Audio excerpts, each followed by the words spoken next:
Student, welcome to Gaya Guidance Program.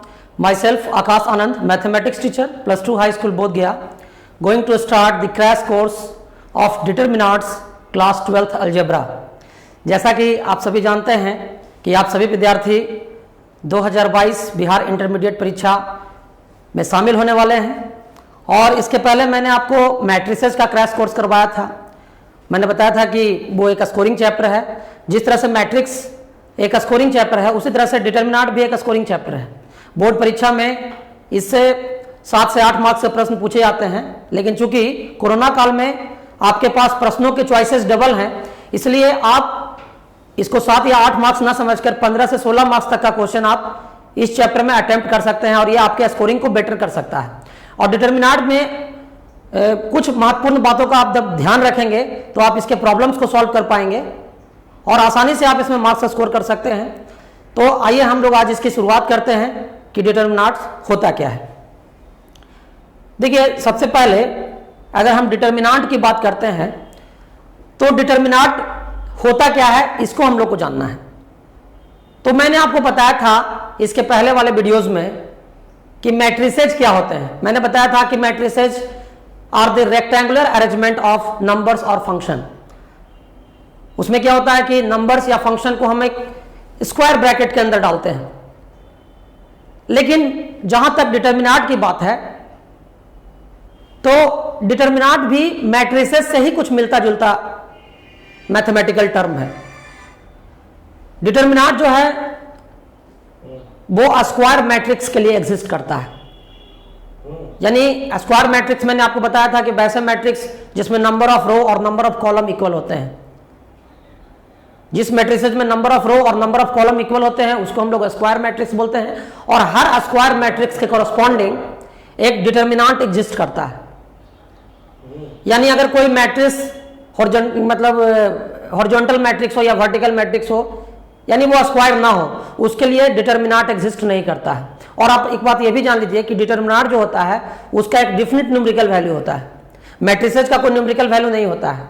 तो इस बात को आप ध्यान में रखिएगा। देखिए, हम यहाँ पर आप देख पा रहे होंगे इस स्लाइड में डिटरमिनेंट्स में to every square matrix A equal to Aij of order n। Order n करने का मतलब क्या हुआ कि रो भी n और कॉलम भी n। We can associate a number real or complex called determinant of a matrix A written as DETA where Aij is the ijth element of A। आपको पता है कि अगर A के सबस्क्रिप्ट में I और J लिखा हुआ है तो यहाँ स्मॉल a क्या है, मैट्रिक्स A का एलिमेंट है, और आई जे लिखने का मतलब है कि ये जो ए स्मॉल ए एलिमेंट है वो ith रो और jth कॉलम का एलिमेंट है। और अगर ये मैट्रिक्स एक स्क्वायर मैट्रिक्स है जिसमें नंबर ऑफ रो और नंबर ऑफ कॉलम इक्वल है, यानी नंबर ऑफ रो भी n है और नंबर ऑफ कॉलम भी n है, तो उसको n ऑर्डर का स्क्वायर मैट्रिक्स कहेंगे और उसके कोरस्पॉन्डिंग जो है एक डिटरमिनेंट एग्जिस्ट करेगा और डिटरमिनेंट जो एग्जिस्ट करेगा उसका एक डिफिनिट न्यूमेरिकल वैल्यू होगा, है ना। तो आइए हम लोग इसकी शुरुआत अब जो है बोर्ड से करते हैं और इसको हम लोग समझते हैं कि डिटरमिनेंट होता क्या है। जैसे मान लीजिए, आप ऐसे समझिए कि मान लीजिए कि हम यहां पर लिख रहे हैं A11, A12, A21, A22 और हम इसको कैपिटल ए से रिप्रेजेंट कर रहे हैं, इसको हम स्क्वायर ब्रैकेट से घेर रहे हैं। तो देखिए ये क्या है, ये आपका 2x2 ऑर्डर का एक स्क्वायर मैट्रिक्स है ना। This is a square matrix of 2x2 order, या हम सेकेंड ऑर्डर का भी बोल सकते हैं। 2 और 2 तो यहां पर सेम ही है, लेकिन अगर यह स्क्वायर मैट्रिक्स है तो जो इसका डिटरमिनेंट होगा इसको लिखने का तरीका होगा ए के अंदर हम दो वर्टिकल स्ट्रिप के अंदर लिखेंगे। यानी इसको हम लोग कभी मॉडुलस ए नहीं समझेंगे। बहुत सारे स्टूडेंट इसको कंफ्यूज होकर के समझ लेते हैं कि ये मॉडुलस ऑफ ए है, ऐसा नहीं है। ये डिटरमिनेंट ऑफ मैट्रिक्स ए है और एक ऐसा ये जो है कैसा मैट्रिक्स है तो स्क्वायर मैट्रिक्स है। तो ये जो है वो सेकेंड ऑर्डर का एक डिटरमिनेंट है। और अगर हमको इसका वैल्यू लिखना है, क्योंकि मैंने बताया था कि प्रत्येक डिटरमिनेंट का एक वैल्यू होता है, तो अगर हमको इसको वैल्यू लिखना है इसका, तो देखिए इसका वैल्यू लिखने का तरीका क्या है कि इसमें इससे मल्टीप्लाई करेंगे और इसमें इससे मल्टीप्लाई होगा। यानी हम इसको क्या लिखेंगे, A11 में A22 से मल्टीप्लाई होगा तो A11 इंटू A22 ये हो गया एक वैल्यू। और जब नीचे से ऊपर जाता है तो यहाँ एक माइनस का साइन लगाते हैं और यहाँ पर लिख सकते हैं A21 इंटू A12, ये इसका वैल्यू हो गया। है ना। तो इस तरीके से हम लोग सेकेंड ऑर्डर डिटर्मिनेंट का वैल्यू निकाल सकते हैं। या मान लीजिए कि अगर ऐसे नहीं होकर ऐसे होता, मान लीजिए कि ए कोई डिटर्मिनेंट इस तरह से होता है, यहाँ पर ए है, यहाँ पर बी है, यहाँ पर सी है और यहाँ पर डी है। ये एक स्क्वायर मैट्रिक्स हम बना रहे हैं और इसका वैल्यू अगर लिखना हो तो इसके डिटर्मिनेंट का वैल्यू लिखना हो तो हम क्या लिखेंगे, डिटर्मिनेंट ए जो है इसको हम लिख सकते हैं, इससे इसको मल्टीप्लाई करेंगे तो ये हो जाएगा आपका, ये इसका वैल्यू इस तरह से लिखेंगे ए बी सी डी, और हम लोग इसमें इससे मल्टीप्लाई करेंगे और इसमें इससे मल्टीप्लाई करेंगे तो इसका वैल्यू क्या हो जाएगा, A D minus B C. इस तरह से हम इसका वैल्यू लिख सकते हैं। तो ये तो आप समझ गए कि सेकेंड ऑर्डर का ये डिटर्मिनेंट है।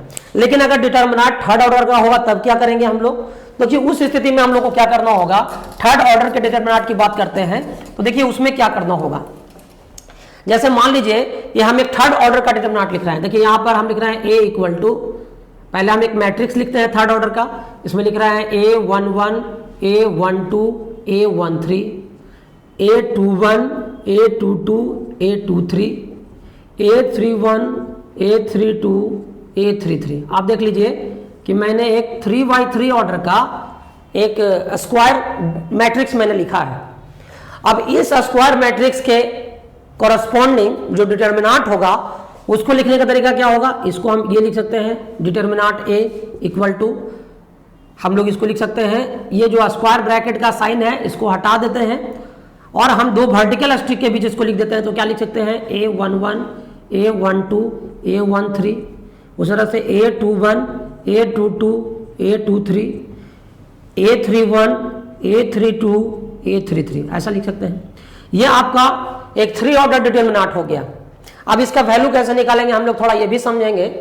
ये 3 ऑर्डर का डिटर्मिनेंट है और इसका वैल्यू हम लोग कैसे कैलकुलेट करेंगे। तो देखिए एक बात आपको सबको पता है कि यहाँ पर हर एलिमेंट के अंदर, जैसे यहाँ पर A11 लिखने का मतलब क्या हुआ, जो पहला सबस्क्रिप्ट 1 है वो इसके नंबर ऑफ रो को रिप्रेजेंट कर रहा है। जैसे अगर हम AIJ लिखते हैं तो मैंने मैट्रिसेस में भी इस बात को बतलाया था कि AIJ लिखने का मतलब क्या हुआ। AIJ का मतलब हुआ कि एलिमेंट A जो है वो ith रो और jth कॉलम में है, तो वहां हर जगह IJ का वैल्यू चेंज हो रहा है। जैसे ये पहले रो का एलिमेंट है और पहले रो का एलिमेंट है तो A11 A1 सब में दिख रहा है, लेकिन कॉलम ये पहला कॉलम, ये दूसरा कॉलम, ये तीसरा कॉलम में है।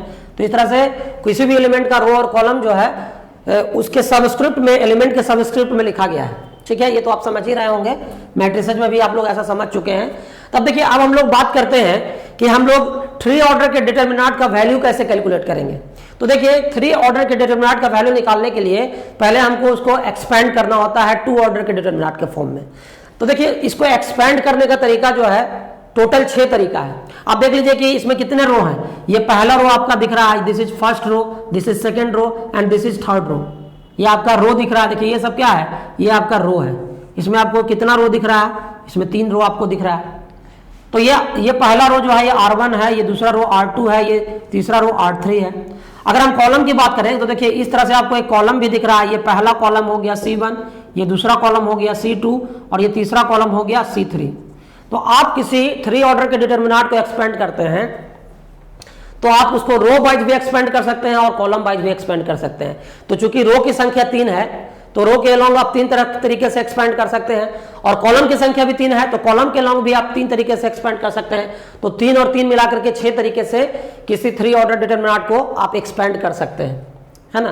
यानी 3 रो के अलॉन्ग और 3 कॉलम के अलॉन्ग। और आप किसी भी रो या किसी भी कॉलम के अलॉन्ग जब आप इसको एक्सपेंड करिएगा तो किसी भी रो या किसी भी कॉलम के अलॉन्ग जब आप इसको एक्सपेंड करिएगा तो वैल्यू में कोई फर्क नहीं आने जा रहा है, वैल्यू उसका सेम ही आएगा, है ना।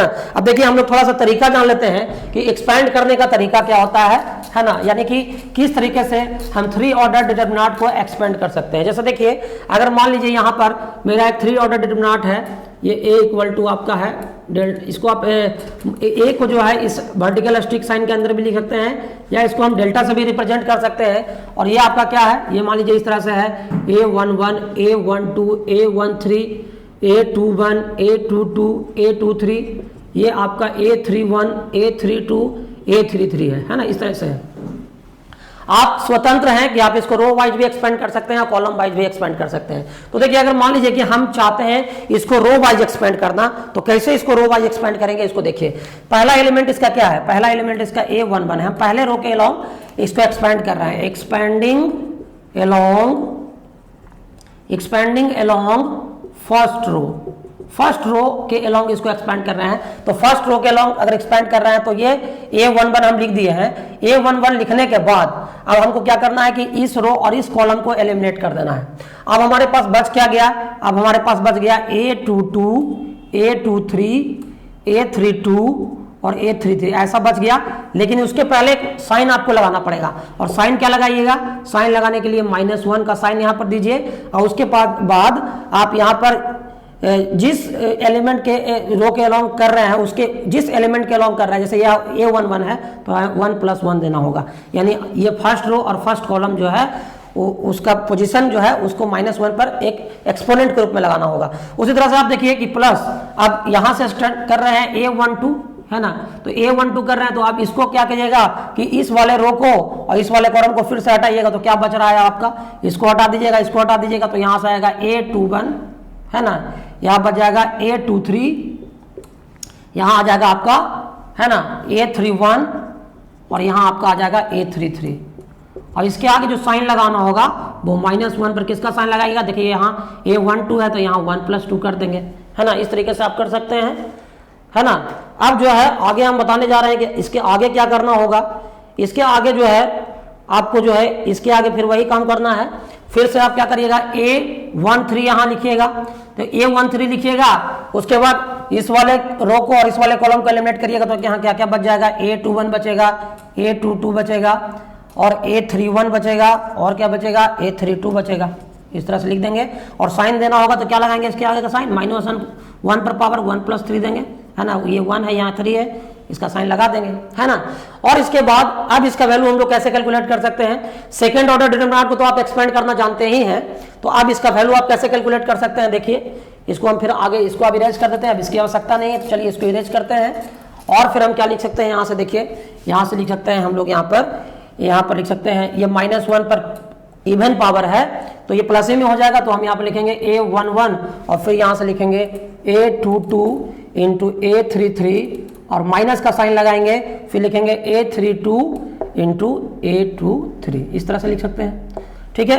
फिर देखिए यहाँ -1 पर जो पावर है ऑड नंबर है यानी 3 है, तो ये साइन माइनस में हो जाएगा, -A12 लिखेंगे और फिर इसको क्या लिखेंगे A21 × A33 और -A31 × A23, इस तरह से लिखेंगे। अब फिर देखिए यहाँ -1 का पावर फिर इवन नंबर है तो क्या हो जाएगा, ये प्लस में हो जाएगा A13 और इसका वैल्यू निकल के आ जाएगा कितना, इसका वैल्यू हो जाएगा A21 × A32 और -A31 × A22। इस तरह से आप एक्सपेंड कर सकते हैं और वैल्यू कैलकुलेट कर सकते हैं किसी भी 3 ऑर्डर डिटरमिनेंट का।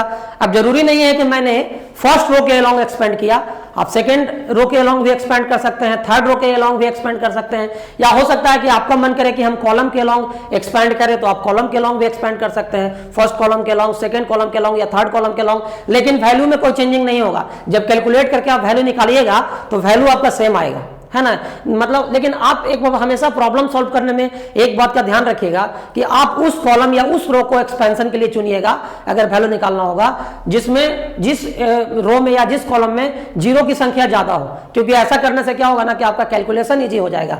इसलिए इस बात का ध्यान रखिएगा कि आगे हम कुछ प्रॉब्लम भी सॉल्व करके बताएंगे, तो आपको जब एक्सपेंशन करना होगा डिटरमिनेंट का तो हमेशा इस बात का ध्यान रखिएगा कि आपको उस रो या उस कॉलम के अलोंग एक्सपेंड करना चाहिए जिसमें जीरो की संख्या ज्यादा है। ठीक है, चलिए आप अब समझ गए हैं कि किस तरह से हम लोग एक्सपेंशन करते हैं किसी भी डिटरमिनेंट का। ठीक है, अब देखिए अब हम लोग कुछ प्रॉपर्टी पे आते हैं। अब प्रॉपर्टीज की ओर हम लोग बढ़ रहे हैं, यानी हम लोग अब डिटरमिनेंट के प्रॉपर्टीज की बात करने जा रहे हैं। तो देखिए स्लाइड के माध्यम से हम लोग समझेंगे कि डिटरमिनेंट के कौन कौन से प्रॉपर्टीज है, और ये प्रॉपर्टीज जानना बहुत ही जरूरी है क्योंकि जितने भी प्रॉब्लम्स हैं most of the problems properties पर बेस्ड होते हैं। आपके कैलकुलेशन को ये इजी बनाता है और ये आपको एक पाथ प्रोवाइड करता है कि किस तरह से आप डिटरमिनेंट के प्रॉब्लम को सॉल्व कर सकते हैं। इसीलिए इन प्रॉपर्टीज को जानना बहुत ही जरूरी है। तो देखिए हम यहां पर बात करने जा रहे हैं डिटरमिनेंट के प्रॉपर्टीज की। तो पहला प्रॉपर्टी 1 है। प्रॉपर्टी 1 में देखिए the value of determinant remains unchanged if its rows and columns are interchanged. देखिए इसका मतलब ये हुआ कि अगर आप किसी डिटरमिनेंट के जो रो है और जो कॉलम है उनको इंटरचेंज कर दीजिए, यानी रो को कॉलम बना दीजिए और कॉलम को रो बना दीजिए, तो डिटर्मिनेंट के वैल्यू में कोई परिवर्तन नहीं होगा। यानी इससे आप सीख रहे हैं कि आप किसी भी डिटर्मिनेंट में रो और कॉलम को इंटरचेंज कर सकते हैं, डिटर्मिनेंट के वैल्यू में कोई फर्क नहीं पड़ेगा, है ना। तो this is property number 1 which must be kept in mind, एकदम ध्यान में रखिएगा इस चीज को। चलिए अब हम बढ़ते हैं अगले प्रॉपर्टी की ओर। अगला जो हमारा प्रॉपर्टी है वो प्रॉपर्टी नंबर 2 है। ये कहता है कि if any two rows or columns of a determinant are interchanged then the sign of determinant changes. देखिए यहां पर ये प्रॉपर्टी नंबर 2 कहता है कि आप किसी डिटर्मिनेंट के कोई दो रो या कोई दो कॉलम को इंटरचेंज कर देते हैं। अगर किसी डिटर्मिनेंट के कोई दो रो या कोई दो कॉलम को आप इंटरचेंज करते हैं तो क्या होता है, तो उस डिटर्मिनेंट का जो वैल्यू निकल के आता है उसका वैल्यू पहले वाले के वैल्यू क्या होता है, ऑपोजिट साइन का हो जाता है। जैसे मान लीजिए कि आप इस यहां पर एक सिनेरियो में देख रहे हैं कि A1 A2 A3 रो जो है ये पहला रो है और C1 C2 C3 ये दूसरा रो है। इस डिटर्मिनेंट का वैल्यू अगर डेल्टा आ रहा है तो हम क्या कर रहे हैं कि थर्ड रो और फर्स्ट रो को इंटरचेंज कर रहे हैं, थर्ड रो को फर्स्ट रो की जगह पर भेज दे रहे हैं और फर्स्ट रो को थर्ड रो की जगह पर भेज दे रहे हैं। तब क्या हो रहा है कि ये डिटर्मिनेंट का वैल्यू डेल्टा 1 आ रहा है और डेल्टा 1 का वैल्यू क्या है, नेगेटिव है, डेल्टा का नेगेटिव है, यानी दोनों का साइन जो है इंटरचेंज कर गया, सॉरी ऑपोजिट साइन हो गया, बदल गया साइन, है ना।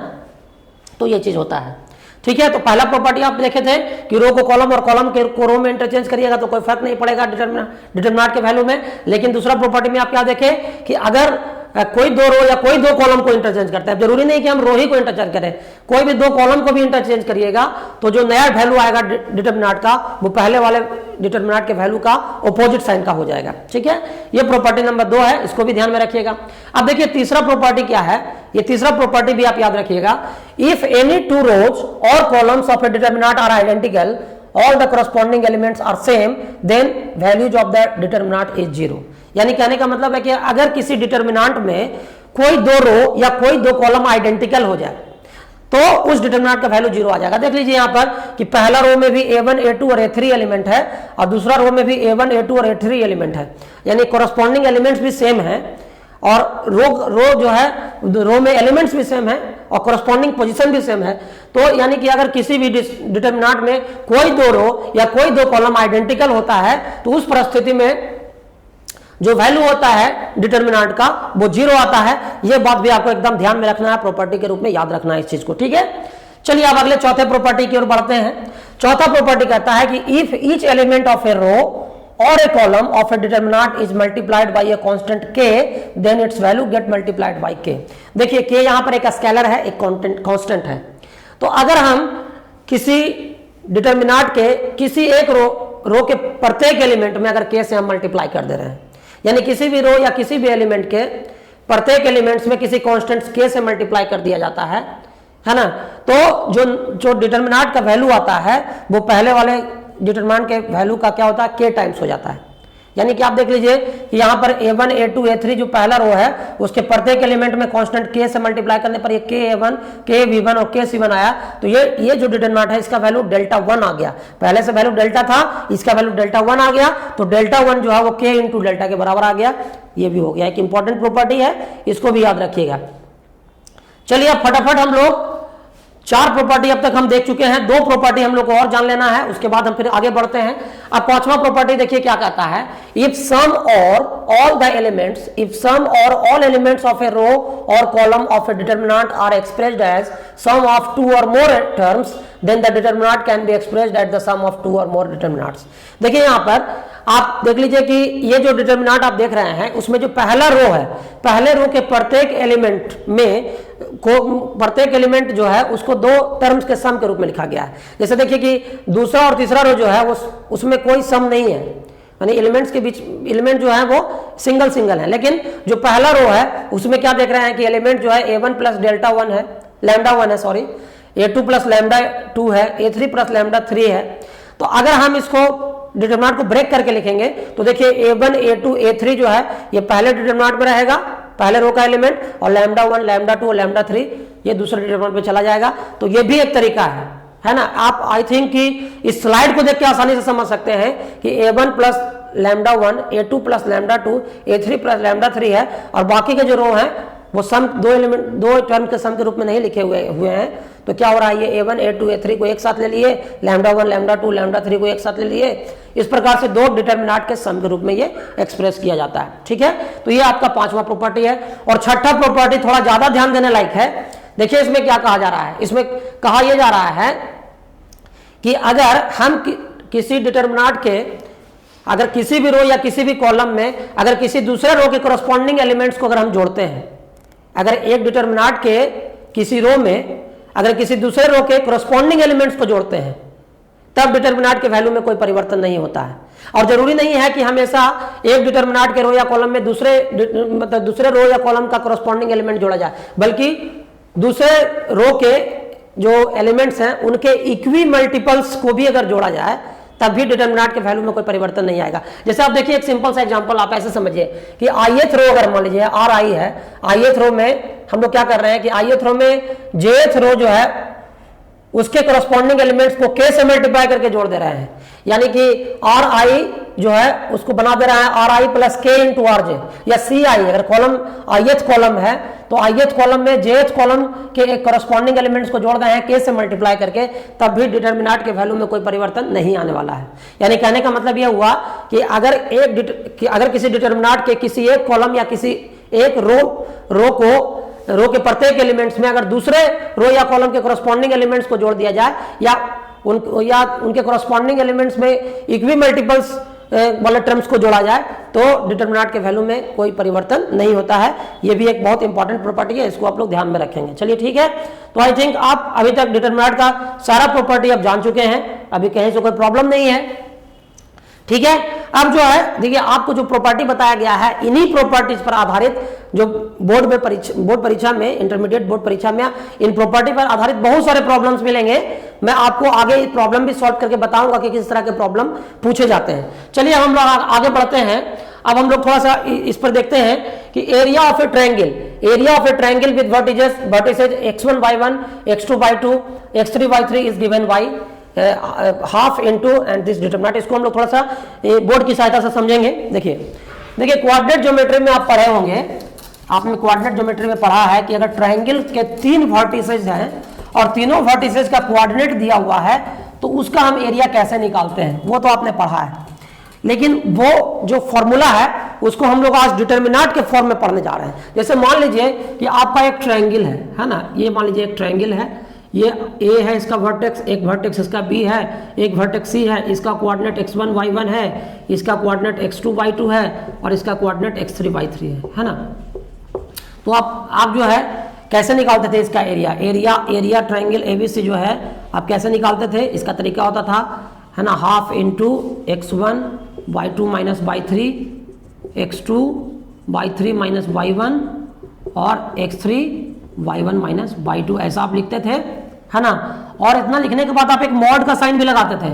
मॉड का साइन आप किस लिए लगाते थे, मॉड का साइन आप इसलिए लगाते थे क्योंकि हो सकता है कि ये कैलकुलेशन करने पर नेगेटिव आ जाए, तो एरिया तो कभी नेगेटिव हो नहीं सकता है। इसलिए मॉड साइन लगाने का मतलब होता है कि अगर आपका मॉड के अंदर का क्वांटिटी अगर नेगेटिव भी आया है तो आप उसको पॉजिटिव मान के चलें, इसलिए मॉड लगाया जाता है। तो ऐसा फॉर्मूला आपने कोऑर्डिनेट ज्योमेट्री में पढ़ा था एरिया ऑफ ट्रायंगल का। लेकिन अब हम लोग अलजेब्रा पढ़ रहे हैं, तो अलजेब्रा में डिटरमिनेंट पढ़ रहे हैं, तो इसको हम लोग डिटरमिनेंट फॉर्म में कैसे लिख सकते हैं। देखिए ये एक तरीका होगा इसको लिखने का तरीका ये है। देखिए आप एक समझिए कि ये मैंने मॉडुलस का साइन दिया है, लेकिन अभी जो हम ये साइन दे रहे हैं ये डिटरमिनेंट का साइन है। आप कंफ्यूज मत होइएगा, ये आपका मॉडुलस का साइन यहाँ पर हम लिखे हैं, जो जैसा कि आप कोऑर्डिनेट ज्योमेट्री में पढ़े होंगे, लेकिन यहाँ पर डिटरमिनेंट का साइन है। और तरीका क्या होगा, x1 y1 1, x2 y2 1 और x3 y3 1, ऐसा तरीका होगा इसके एरिया को लिखने का। ये एरिया ट्रायंगल एबीसी को आप डिटरमिनेंट फॉर्म में लिखिएगा तो क्या होगा, x1 y1 1, x2 y2 1, x3 y3 1। और अगर आपको तीनों वर्टिसेस का कोऑर्डिनेट दिया हुआ है तो आप 3 ऑर्डर डिटरमिनेंट ये है बन गया है, इसको एक्सपेंड करके आसानी से आप निकाल सकते हैं। क्या निकाल सकते हैं, तो ट्रायंगल का एरिया निकाल सकते हैं। ठीक है, चलिए ये आई थिंक ये भी समझ में आ गया आपको। चलिए अब हम लोग जो है इस चैप्टर में आगे बढ़ते हुए हम लोग बात करते हैं माइनर्स और कोफैक्टर्स की। तो चलिए हम लोग देखते हैं आगे स्लाइड के माध्यम से कि माइनर क्या होते हैं और कोफैक्टर क्या होते हैं। ठीक है, देखिए यहाँ पर माइनर्स एंड कोफैक्टर्स की बात की जा रही है ना। तो माइनर और कोफैक्टर क्या होता है, थोड़ा हम लोग इसको समझेंगे। देखिए पहला है कि minor of an element A I J of the determinant of a matrix A is determined. Matrix A is the determinant obtained by deleting ith row and jth column, and it is denoted by Mij. Co-factor of an element Aij is given by capital Aij equal to -1 to the power I plus j Mij. I think हमने जो पढ़ दिया है आपको समझ में नहीं आया होगा, तो चलिए हम लोग इसको क्लियर करते हैं बोर्ड पे कि माइनर और को-फैक्टर होता क्या है। थोड़ा इसको समझिएगा, समझने के बाद आपको आसान लगेगा। देखिए यहाँ पर मान लीजिए कि हम एक यहाँ पर लिखते हैं, चलिए ऐसा करते हैं, यहाँ पर लिख रहे हैं A11 A12 A13 A21 A22 A23 A31 A32 A33। हमने यहाँ पर लिख दिया है एक 3 ऑर्डर का डिटरमिनेंट, ठीक है। मैंने यहाँ पर 3 ऑर्डर का एक डिटरमिनेंट लिखा है, और इस 3 ऑर्डर वाले डिटरमिनेंट में कितने एलिमेंट्स हैं? 9 एलिमेंट्स हैं। तो ये 9 एलिमेंट का माइनर हो सकता है, ये 9 एलिमेंट का कोफैक्टर हो सकता है। लेकिन अब ये प्रश्न उठता है कि माइनर हम लोग निकालेंगे कैसे, कोफैक्टर हम लोग निकालेंगे कैसे? इसमें 9 एलिमेंट्स हैं तो 9 एलिमेंट का माइनर होगा, 9 एलिमेंट्स हैं तो 9 एलिमेंट का माइनर भी होगा और कोफैक्टर भी होगा। लेकिन माइनर और कोफैक्टर होगा क्या, ये समझना है हम लोग को। तो देखिए हम आपको समझा देते हैं कि माइनर या कोफैक्टर होता क्या है। जैसे मान लीजिए कि आप इस एलिमेंट का माइनर निकालना चाहते हैं, A11 का आप माइनर निकालना चाहते हैं, तो आप A11 का अगर माइनर निकालना चाहते हैं, माइनर ऑफ A11, इसका अगर माइनर निकालना चाहते हैं, तो जिस एलिमेंट का आप माइनर निकालना चाहते हैं उस रो और उस कॉलम को डिलीट मान लीजिए। इसको हमने डिलीट कर दिया, इसको डिलीट कर दिया, तो बच क्या गया हमारे पास? ये बच गया A22 A23 A32 और A33, ये बच गया। तो ये A11 का माइनर हो गया। अगर मान लीजिए आपको निकालना है माइनर ऑफ A22, अगर A12 का अगर निकालना है माइनर, तो A12 का माइनर अगर निकालना है तो आप क्या करिएगा? इस रो को, इस कॉलम को डिलीट करिएगा, तो क्या बचेगा आपके पास? आपके पास बच जाएगा A21 A23 A31 A33। इस तरह से निकाल सकते हैं, है ना।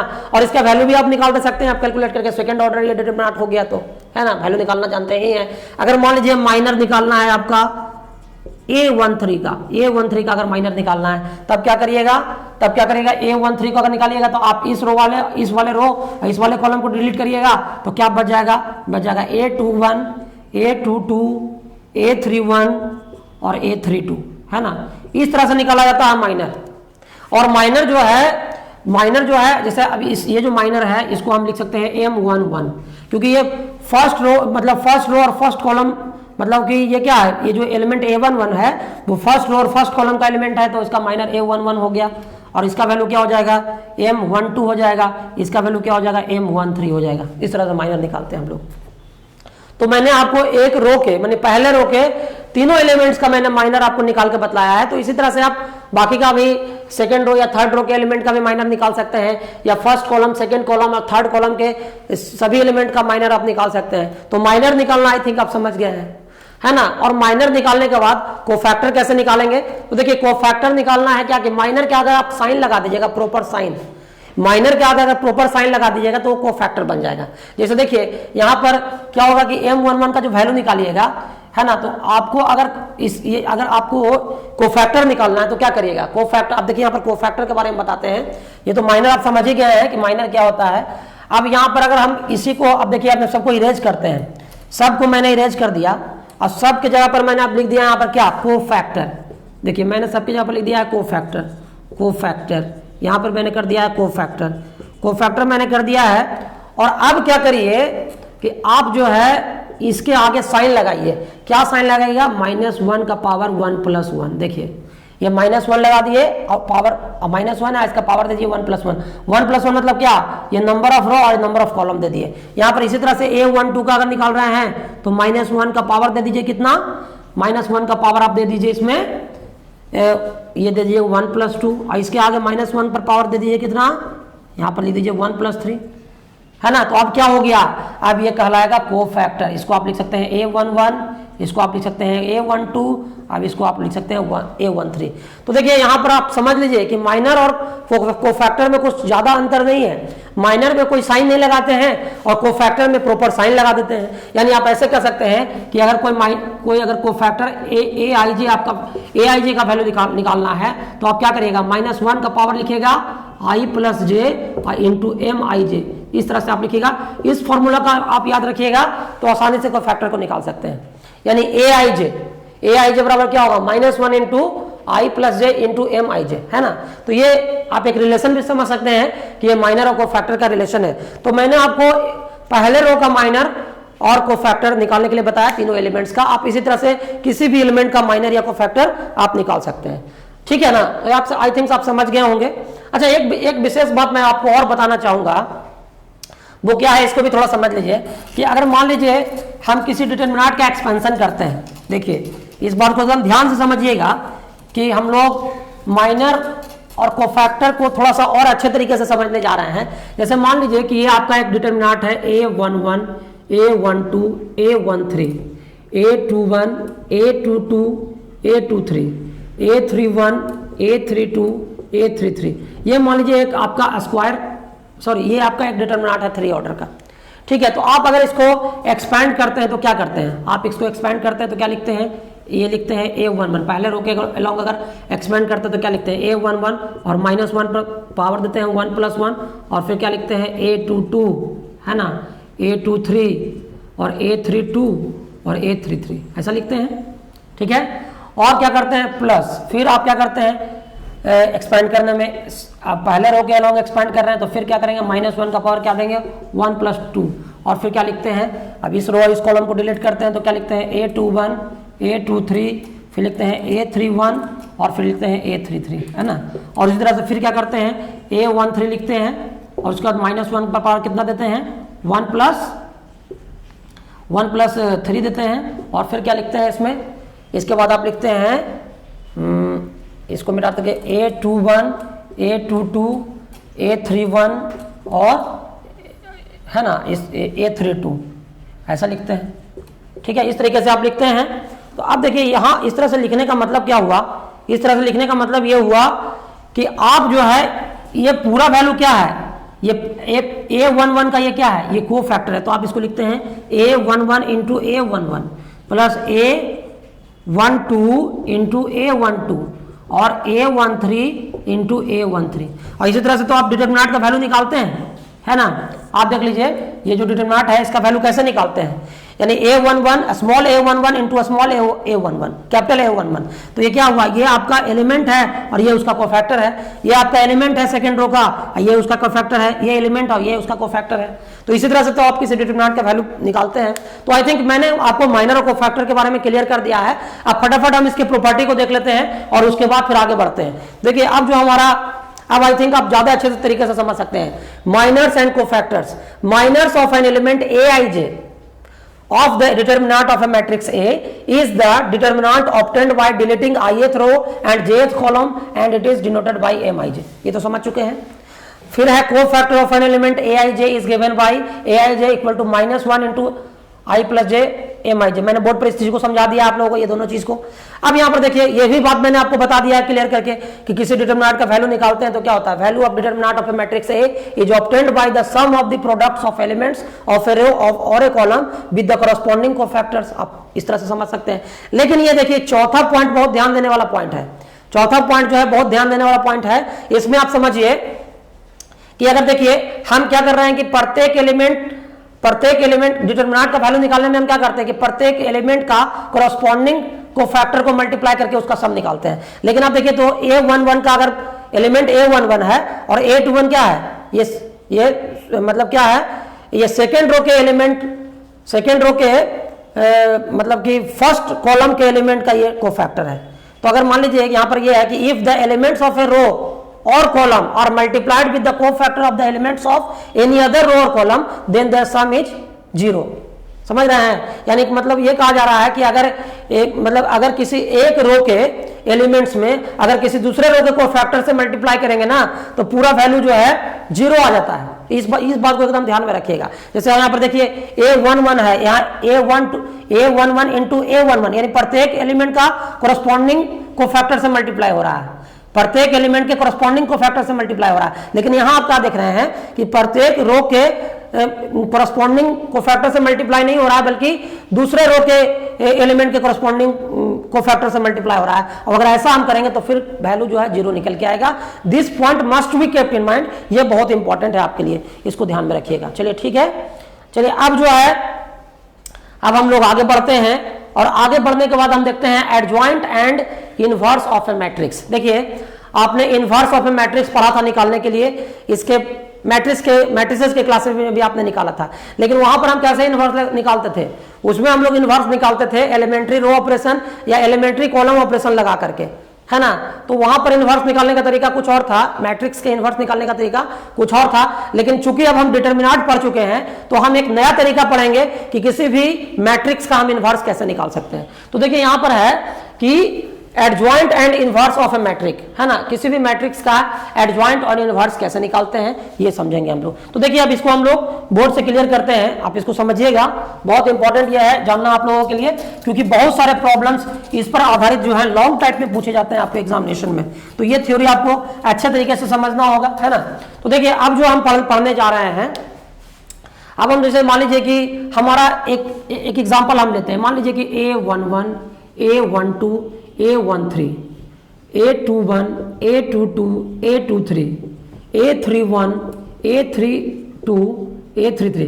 एक बात मैं आपको बताना चाहूंगा कि मैं जो भी एग्जांपल दे रहा हूं वो थर्ड ऑर्डर डिटरमिनेंट का दे रहा हूं, सेकंड ऑर्डर का मैं नहीं दे रहा हूं, क्योंकि अगर थर्ड ऑर्डर का डिटरमिनेंट का आप एक्सपेंशन या प्रॉपर्टी समझते हैं तो सेकंड ऑर्डर तो अल्टीमेटली समझ ही जाएंगे, और फोर्थ ऑर्डर का डिटरमिनेंट आप लोगों को पढ़ना ही नहीं है सिलेबस में, हालांकि वो बहुत ज्यादा हार्ड भी नहीं है, इसी से थोड़ा सा आगे बढ़ेंगे तो फोर्थ ऑर्डर के डिटरमिनेंट की भी बात आ जाएगी, बट आपके सिलेबस में नहीं पढ़ना है, इसलिए मैं बार बार आपको 3 ऑर्डर के डिटरमिनेंट पर सारा एग्जांपल्स बता रहा हूं, है ना, तो वो कोई दिक्कत नहीं है, आप उसको समझ जाएंगे।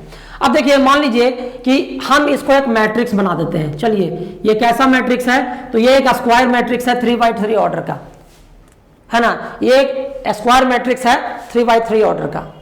तो अगर ये एक स्क्वायर मैट्रिक्स है 3x3 ऑर्डर का, तो इसका डिटरमिनेंट क्या होगा, इसका डिटरमिनेंट जो होगा वो तो ऐसा हो जाएगा A11, A12, A13, A21, A22, A23, A31, A32, A33। देखिए ये जो मैट्रिक्स A है वो स्क्वायर मैट्रिक्स है, और इसी स्क्वायर मैट्रिक्स के कॉरस्पॉन्डिंग ये एक डिटरमिनेंट है।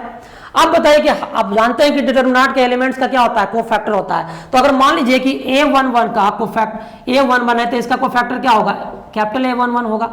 अगर मान लीजिए कि हम लोग एक बनाते हैं matrix formed by the cofactor of determinant A। देखिए डिटरमिनेंट A के कोफैक्टर से हम एक मैट्रिक्स बनाते हैं। जैसे आप देख लीजिए कि आपको पता है ना कि प्रत्येक एलिमेंट का एक कोफैक्टर होगा, तो अब हम इसके प्रत्येक एलिमेंट से कोफैक्टर मिलेगा, क्योंकि 9 एलिमेंट है तो 9 कोफैक्टर हमको मिल सकता है, तो 9 कोफैक्टर से हम एक मैट्रिक्स बनाते हैं। तो क्या होगा, देखिए तो इस तरह से होगा A11, A12, A13, A21, A22 capital होगा, A23, फिर A31, A32 और A33। देखिए हमें यहाँ पर सारा ए जो है कैपिटल में आ गया, सारा स्मॉल ए कैपिटल ए में आ गया, दैट मीन्स कि वो अब जो है वो कोफैक्टर है। और आपको पता है कि जितने 9 एलिमेंट्स हैं 9 एलिमेंट का कोफैक्टर एग्जिस्ट करता है, तो अगर ये 9 एलिमेंट का जो कोफैक्टर है उसको लेकर के अगर एक स्क्वायर मैट्रिक्स बना दिया जाए तो ऐसा मैट्रिक्स हमको प्राप्त होगा। तो ये क्या होगा कि this is the matrix formed by the cofactors of determinant A. और अगर हम इसका ट्रांसपोज ले लें, अगर ट्रांसपोज कैसे निकालते हैं किसी भी मैट्रिक्स का ट्रांसपोज निकालने के लिए मैंने आपको बताया था पिछले वीडियो में, आप डिस्क्रिप्शन बॉक्स में देख सकते हैं। और आप जो है इसका आप जो है क्या करिएगा कि अगर इसके रो को कॉलम और कॉलम को रो बना दीजिएगा तो हमको क्या मिल जाएगा, हमको मिल जाएगा एडजॉइंट ए का वैल्यू। एडजॉइंट ए जो हम लोग बोलते हैं, तो एडजॉइंट ए का वैल्यू हमको मिल जाएगा कैसे, एडजॉइंट ए का वैल्यू मिलेगा अगर हम रो को कॉलम और कॉलम को रो बना दें, यानी ये हो जाएगा A11, अब A11, A12, A13 यहां पर आ गया। अब इसी तरह से आपका A21, A22, A23 ऐसे आ गया, कैपिटल से होगा ये, और उस तरह से A31, A32 और A33। अब देखिए यही आपका होता है एडजॉइंट ऑफ ए, है ना। तो देखिए आप एडजॉइंट समझ लीजिए, अगर मान लीजिए कोई स्क्वायर मैट्रिक्स ए था तो हमने उस स्क्वायर मैट्रिक्स से कॉरस्पॉन्डिंग डिटरमिनेंट मैंने बना लिया, उस डिटरमिनेंट के जो कोफैक्टर्स बने, 9 एलिमेंट के जो कोफैक्टर्स हैं, उन कोफैक्टर्स से लेकर के एक स्क्वायर मैट्रिक्स मैंने बनाया, और वो जो स्क्वायर मैट्रिक्स बना मैंने उसका ट्रांसपोज ले लिया, तो एडजॉइंट ऑफ ए निकल गया। इस बात को आप ध्यान रखिएगा, यही तरीका होता है किसी भी मैट्रिक्स का एडजॉइंट निकालने के लिए। ठीक है, अब जब एडजॉइंट निकाल दीजिएगा तो आप इनवर्स निकालना भी समझ जाएंगे। अब देखिए इनवर्स कैसे निकालिएगा, इनवर्स निकालने का भी तरीका मैं बता दूंगा आपको आगे। थोड़ा सा प्रॉपर्टी की ओर बढ़ते हैं हम लोग, थोड़ा प्रॉपर्टी भी देख लेते हैं, है ना। तो प्रॉपर्टी की ओर थोड़ा बढ़ रहे हैं, देखिएगा। तो पहला तो आप समझ ही गए कि किस तरह से हम लोग बनाते हैं। देखिए दूसरा प्रॉपर्टी है, ज्यादा टाइम ना लेते हुए मैं इसको एक्सप्लेन कर दे रहा हूं आपको। ए इंटू एडजॉइंट ए, मतलब मैट्रिक्स ए है और एडजॉइंट ए भी एक मैट्रिक्स है, वो फैक्टर से बना हुआ मैट्रिक्स है। तो ए इंटू एडजॉइंट ए बराबर adjoint A into A equal to determinant of A into I. I यहां पर क्या है, आई यहां पर आइडेंटिटी मैट्रिक्स है, आपको पता है, इसके बारे में आपने पढ़ा है मैट्रिक्स चैप्टर में। तो आप देख लीजिए कि एक प्रॉपर्टी है कि अगर मैट्रिक्स ए और एडजॉइंट ऑफ ए को मल्टीप्लाई करेंगे या फिर एडजॉइंट ए को मैट्रिक्स ए से मल्टीप्लाई करेंगे तो ये कॉम्यूटेटिव लॉ को फॉलो करेगा, और ये बराबर किसके होगा, ये determinant of A into identity matrix के बराबर होगा। ये प्रॉपर्टी को आप ध्यान में रखिएगा। आप एग्जांपल लेके भी, कुछ एग्जांपल लेके भी आप इसको वेरीफाई भी कर सकते हैं, बट एग्जांपल से ही वेरीफाई करिएगा, इसका प्रूफ वगैरह पूछता नहीं है परीक्षा में। और उसके बाद देखिए दूसरा बात यह है कि a square matrix A is said to be singular और नॉन सिंगुलर। देखिए ये बहुत इंपॉर्टेंट चीज है कि स्क्वायर मैट्रिक्स सिंगुलर कब होता है और नॉन सिंगुलर कब होता है। तो कोई भी स्क्वायर मैट्रिक्स सिंगुलर कब होता है, जब उसका कोरस्पॉन्डिंग डिटरमिनेंट का वैल्यू 0 हो जाए।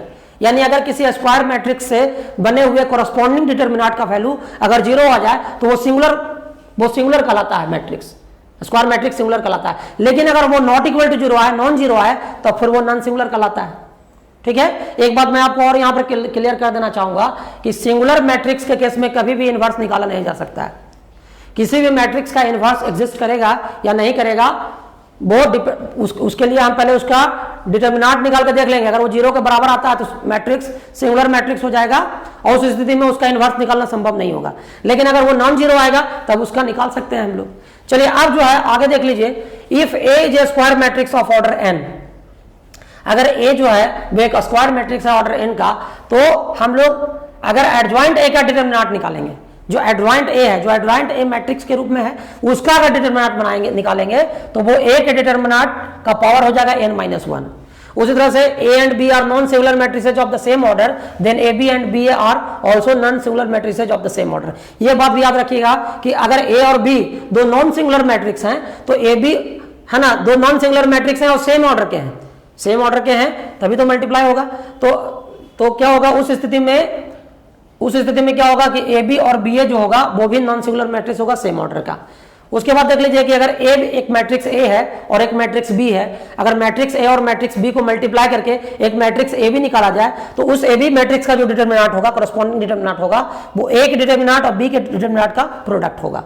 ठीक है, और इसी तरह से एक बात और आप पहले भी पढ़ चुके हैं कि ए बी और बी ए, अगर एक मैट्रिक्स ए है और एक मैट्रिक्स बी है तो ए बी और बी ए अगर दोनों को मल्टीप्लाई करने पर प्रोडक्ट जो है वो एक आइडेंटिटी मैट्रिक्स आता है ना।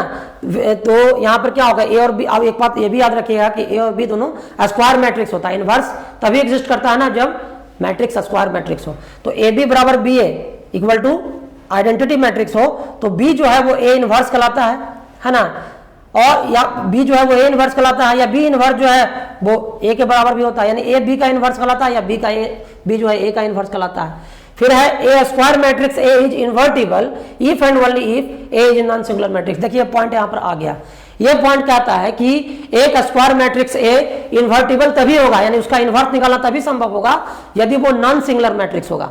और देखिए उसके बाद ये 9th प्रॉपर्टी है कि if A is an invertible matrix, अगर ए कोई इन्वर्टिबल मैट्रिक्स है तो देखिए this is the most important point कि किसी भी मैट्रिक्स का इन्वर्स निकालना है तो क्या होगा, एडजॉइंट ए में हम डिटर्मिनेंट ए से डिवाइड करते हैं। इस बात को तुम याद रखिएगा, किसी भी मैट्रिक्स ए का इन्वर्स निकालना है तो एडजॉइंट ए में डिटर्मिनेंट ए से डिवाइड करेंगे,